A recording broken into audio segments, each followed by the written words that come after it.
দর্শক আসসালামু আলাইকুম। খবর অভয়নগর ফেসবুক পেজের পক্ষ থেকে স্বাগত জানাচ্ছি তৌহিদ হাসান উসামা।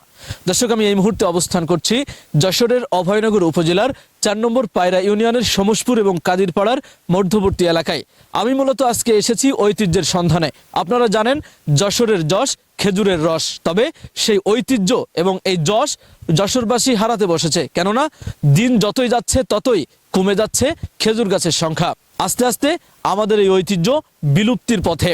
তো সেই সম্পর্কে যারা এই খেজুর গাছ পরিচর্যা করে প্রতি বছর খেজুরের রস এবং গুড় উৎপাদন করছে, সেই সমস্ত মানুষের সাথে কথা বলবো। আজকে এসেছি তেমন একজনের কাছে, কথা বলবো তার সাথে। আপনার নাম কি? ইউসুফ। ইউসুফ, জি। কি করেন আপনি? আমি গাছ কাটি, না, গাছ কাটার পাশাপাশি আর কি করেন? মাঠের কাজ করি, মাঠে কৃষি কাজ করেন? কৃষি কাজ করি। আচ্ছা, প্রতি বছর আপনি এই গাছের দায়িত্ব পালন করেন কিনা? হ্যাঁ, প্রতি বছরই করি।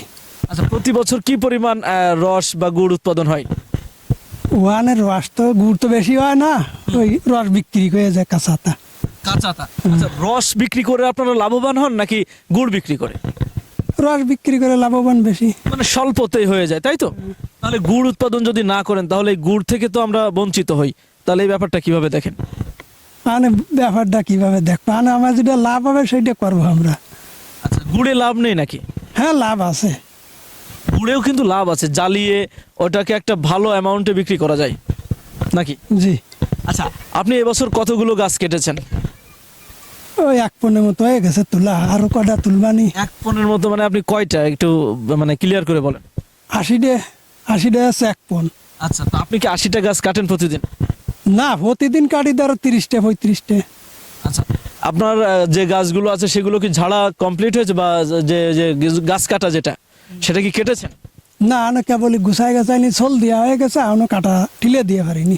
ঠিলে দেননি, এমনি ঝুড়া হয়ে গেছে কিনা? না, সব জোড়া হয় না, অনেক কিছু রয়েছে জুড়তি। আচ্ছা, আপনারা এই খেজুর গাছি হিসাবে আপনাদের এলাকায় আপনারা কাজ করছেন। আমি দেখতে পাচ্ছি উপজেলা প্রশাসনের উদ্যোগে একটি গাছি সম্মেলন হয়েছিল, সেখানে আপনি হয়তো ছিলেন।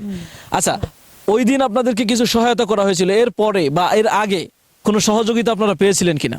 না, পাইনি তার আগে কোনোদিন। আচ্ছা, আপনার পরিবারের কতজন সদস্য আছে? আমার পরিবারে 4 জন।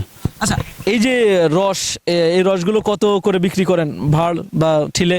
200 টাকা করে। 200 টাকা। আর যদি এটাকে গুড় বানায় বিক্রি করেন? গুড় একবার বেশি 2000 টাকা 2200 টাকা। আচ্ছা, সেটাতেও লাভ আছে, কিন্তু কষ্ট কম রসে, তাই তো? কষ্ট কম। ঠিক আছে দর্শক, এতক্ষণ শুনছিলেন মূলত গাছির মুখে যে যশোরের যশ খেজুরের রস, এই ঐতিহ্যটাকে ধরে রেখেছে আমাদের ওনার মতো খেজুর চাষিরা, যারা দিনে রাতে পরিশ্রম করে এই রস এবং গুড় উৎপাদন করে আমাদের ঐতিহ্য টিকিয়ে রেখেছে। দর্শক, আজকের মতো এই পর্যন্ত। আবারও দেখা হবে অন্য কোনো ভিডিওতে। সেই পর্যন্ত সবাই ভালো থাকুন, সুস্থ থাকুন। আল্লাহ হাফেজ। আপনি কি বিশেষজ্ঞ কার্ডিওলজি ডাক্তার দ্বারা ইকোকার্ডিওগ্রাফি করে রোগ নির্ণয় করতে চান? তাহলে আজই আসুন ইউনিক ডায়াগনস্টিক অ্যান্ড কনসালটেশন সেন্টারে। এখানে প্রতি বৃহস্পতিবার ইকোকার্ডিওগ্রাফি করে চিকিৎসা সেবা প্রদান করছেন কার্ডিওলজি বিশেষজ্ঞ ডাক্তার হিমেল সাহা।